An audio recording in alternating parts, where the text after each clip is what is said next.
হ্যাঁ বন্ধুরা, আমরা যারা ইনডোর প্ল্যান্ট করি তারা কিন্তু বিভিন্ন রকম গাছ কিন্তু আমরা র্যান্ডামলি বিভিন্ন জায়গায় কিন্তু আমরা রেখে দিই। তো আজকের ভিডিওতে যে বিষয়টা নিয়ে আলোচনা করা হবে, যে ইনডোর প্ল্যান্ট সুস্বাস্থ্য, সৌভাগ্য এবং ধনসম্পদ বৃদ্ধির ক্ষেত্রে কেমনভাবে আমরা কিভাবে রাখবো এবং বাড়ির কোন জায়গাতে রাখলে সুস্বাস্থ্য, ধনসম্পদ এবং সৌভাগ্য বৃদ্ধি পাবে, সেটা সম্পর্কে কিন্তু আজকে ভিডিওতে আলোচনা করা হবে। প্রথমেই যে গাছটার কথা বলা হবে সেটা হচ্ছে মানি প্ল্যান্ট। এটা মোটামুটি সবারই কিন্তু একটা পরিচিত একটা গাছ, মানি প্ল্যান্ট। এবং মানি প্ল্যান্ট এই গাছটা কিন্তু নেতিবাচক প্রভাব এবং আর্থিক সমস্যা দূর করতে কিন্তু খুবই সাহায্য করে। তবে কিন্তু সঠিক জায়গায় কিন্তু এটাকে রাখতে হবে।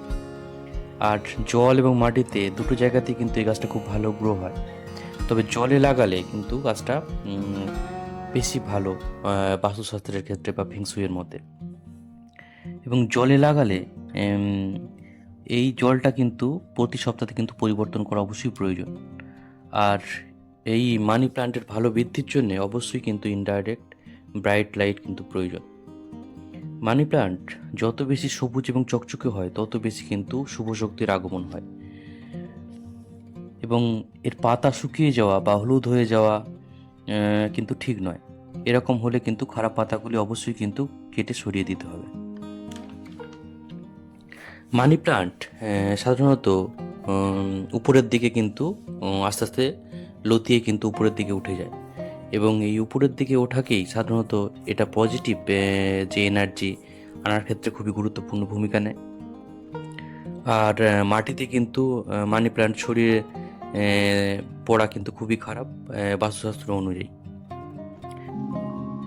মানি প্ল্যান্ট কোথায় প্রতিস্থাপন করলে সব থেকে ভালো হবে সেটা বলতে গেলে সাধারণত বাড়ির দক্ষিণ পূর্ব কোণে মানি প্ল্যান্ট প্রতিস্থাপন করা সর্বোত্তম বলে মনে করা হয় ফেংশুই এবং বাস্তুশাস্ত্র মতে। তো সেই দিকেই কিন্তু এটা প্রতিস্থাপন করতে হবে। মানি প্ল্যান্টের পর আরেকটা যে গাছটা খুবই কিন্তু লাকি এবং সম্পদ এবং সমৃদ্ধি এবং সুস্বাস্থ্যের বৃদ্ধি করতে সাহায্য করে, সেটা হচ্ছে লাকি ব্যাম্বু।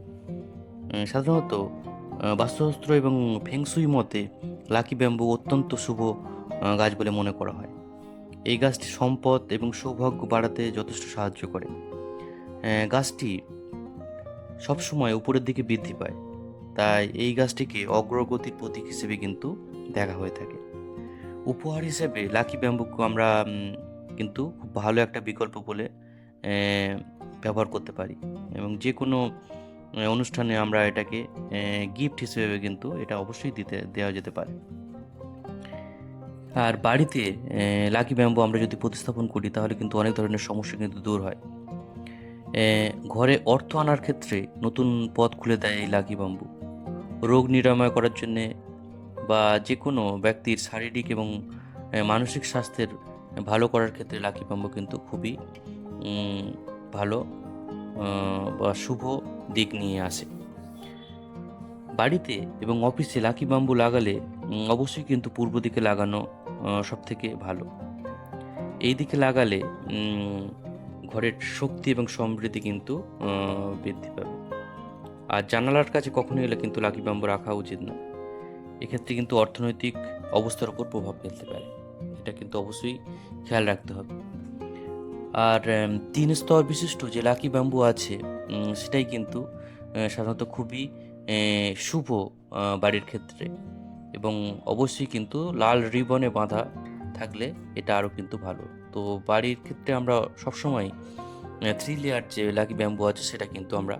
এরপরে যে গাছটার কথা বলতে হবে সেটা হচ্ছে সবার পরিচিত স্নেক প্লান্ট।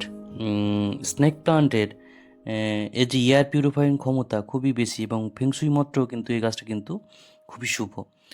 নাসা যে এয়ার পিউরিফায়ার যে স্টাডি আছে বা সেখানে কিন্তু এই গাছটা যথেষ্ট ভালো এয়ার পিউরিফায়ার প্লান্ট হিসেবে কিন্তু জায়গা করে নিয়েছে।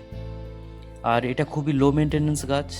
মোটামুটি সপ্তাহে একবার জল দিলে বা কোনো রকম ফার্টিলাইজার ছাড়াই কিন্তু এটা যথেষ্ট ভালো থাকে। সেদিক থেকেও কিন্তু এই গাছটা যথেষ্ট ভালো গাছ বলা যেতে পারে।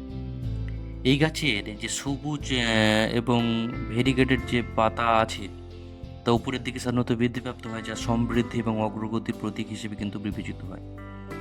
স্নেক প্লান্ট ক্ষতিকর বিভিন্ন যে আমাদের ঘরের মধ্যে যে ক্ষতিকর বিভিন্ন যে বাতাস আছে, বিশেষ করে ফর্মালডিহাইড, বেনজিন, তো সেই সমস্ত যে ক্ষতিকর বাতাসগুলোকে পরিশোধন করতে কিন্তু স্নেক প্লান্ট খুবই ভালো সাহায্য করে।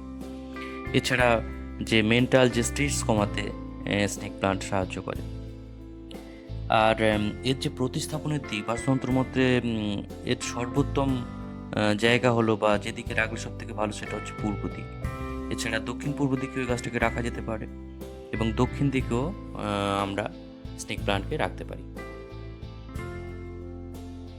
4 নম্বর যে গাছটার কথা বলবো সেটা হচ্ছে অ্যালোভেরা। এই গাছটা কিন্তু প্রায় সবার বাড়িতেই কিন্তু থাকে এবং ঔষধি গুণে ভরপুর কিন্তু এই গাছটা। ত্বক এবং চুলের যত্নে এটি খুবই ব্যবহৃত হয়। এছাড়া আয়ুর্বেদ শাস্ত্রে বিভিন্ন রকম ওষুধ তৈরি করতে এই গাছটা কিন্তু বহুল পরিমাণে ব্যবহৃত হয়। অ্যালোভেরা বাস্তুশাস্ত্র মতে ও ফেংসুই মতে এই গাছটা কিন্তু পজিটিভ এনার্জি নিয়ে আসতে কিন্তু সাহায্য করে। এই গাছটা কোন দিকে রাখা সর্বোত্তম বলতে গেলে উত্তর পূর্ব দিকে এই গাছটাকে রাখা যেতে পারে। এছাড়া উত্তর এবং পূর্ব দিকে কিন্তু এই গাছটাকে কিন্তু প্রতিস্থাপন করা বা রাখা যেতে পারে। এই গাছ বাতাসের যে ক্ষতিকর বিভিন্ন যে পদার্থ, বিশেষ করে বেনজিন, জাইলিন বা কার্বন মনোক্সাইডের মতন যে বিষাক্ত গ্যাস, সেগুলোকে শোধন করে আমাদের যে ঘরের যে পরিবেশকে কিন্তু আরও স্নিগ্ধ এবং শান্ত করে তোলে। অ্যালোভেরা গাছ একটা লো মেনটেন্যান্স গাছ। সরাসরি সূর্যালোকে না রেখে ইনডাইরেক্ট সানলাইটে রাখলে এই গাছটা কিন্তু ভালো হয়।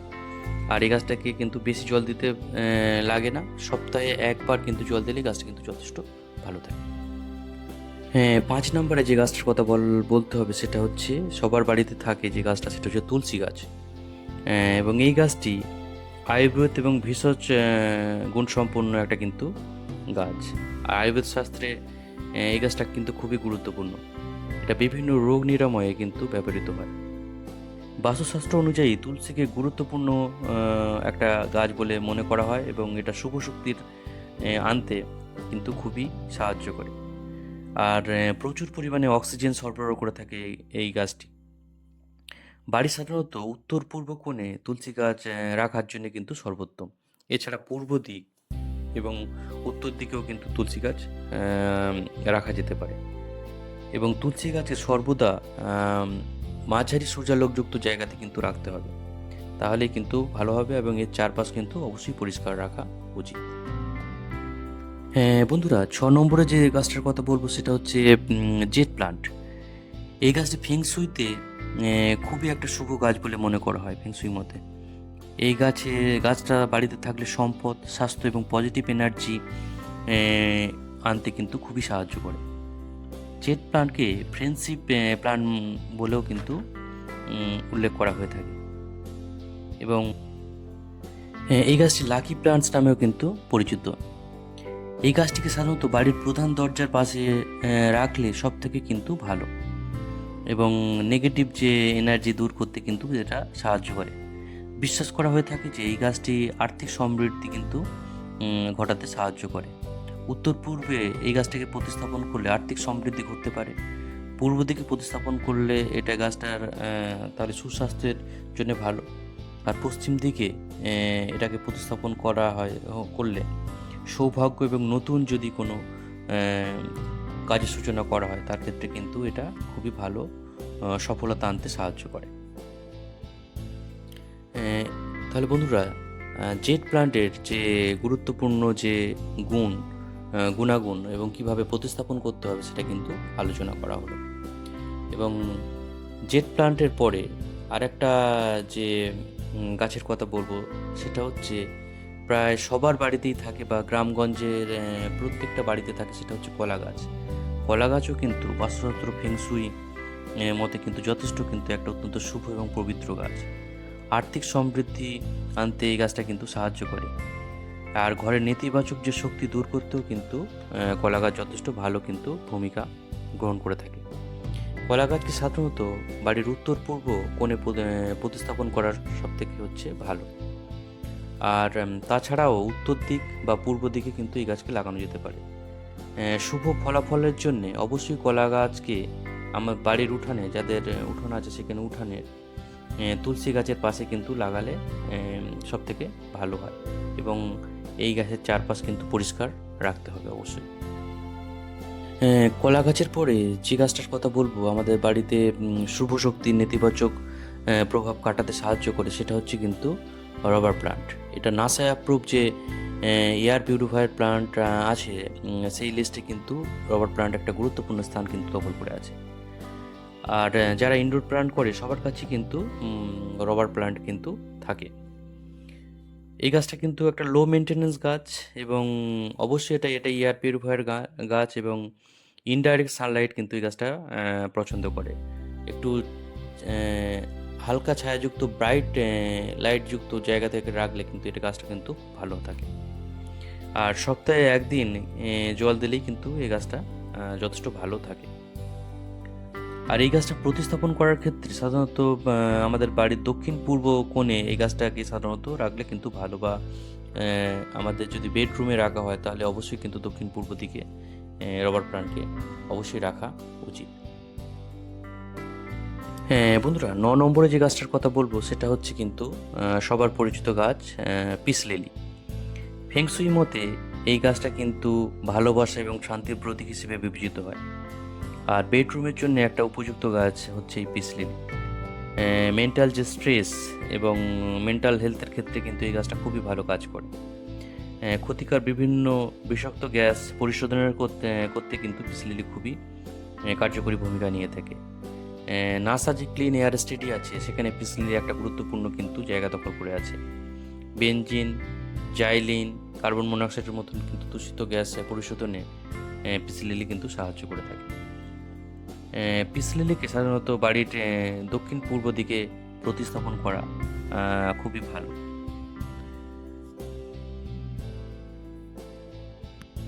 বন্ধুরা, পিস লিলির পর একদম শেষ 10 নম্বর যে গাছটার কথা বলবো সেটা হচ্ছে সবার পরিচিত যে প্লান্ট বা জেড প্লান্টস বলা হয়ে থাকে।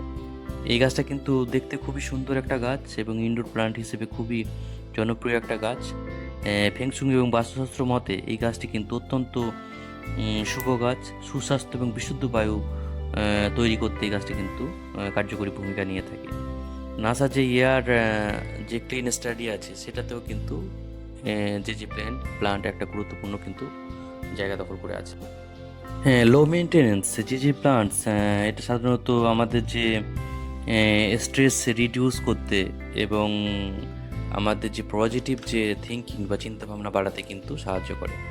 আর বাস্তুশাস্ত্র অনুযায়ী এই গাছটাকে কিন্তু দক্ষিণ পূর্ব দিকে কিন্তু রাখা সর্বোত্তম, এতে সম্পদ এবং সুস্বাস্থ্যের বৃদ্ধি করতে এটা সাহায্য করে।